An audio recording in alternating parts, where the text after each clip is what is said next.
Romil, congratulations for his victory. Although yun nga, after dominating the first 2 sets, nakaisa yung Ateneo, pero at least nagawa niyo ng paraan na makabawi sa 4th set. So anong sinabi mo sa mga girls after nung nakuha ng Ateneo yung 3rd set?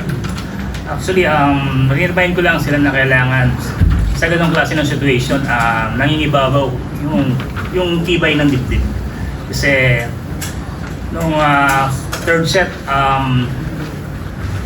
nagkaroon ng errors, then may sumunod, merong mga hindi nakakontrol sa sarili, and then ayun na, nagtuloy-tuloy na. And then sa 4th set, sinabi ko, ni-remind ko lang na kailangan maniwala kayo doon sa kaya niyong gawin. So yun lang, yung sinabi ko. Thank you to Shev Siaga. Career high, 25 points on 19 attacks, 3 blocks, 3 service aces, and you had 6 digs. So, playing against Ateneo without injured Sobi Bueno. So, how does it feel to your team be able to pull this through?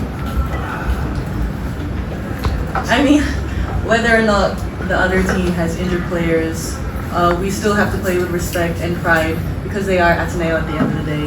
And just for our team, it was all about being true to ourselves, being authentic to ourselves, and playing our game that we know, sticking to our system.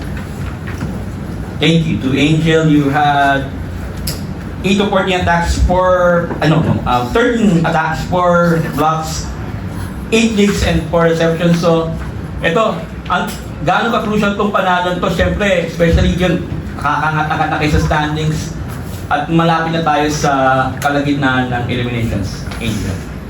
Siyempre, for us, sa team po namin, sobrang importante po yung panalo na to.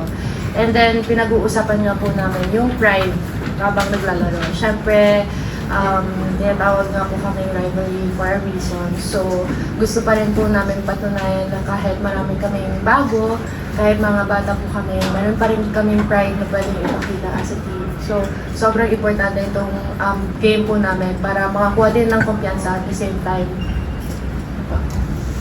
Thank you.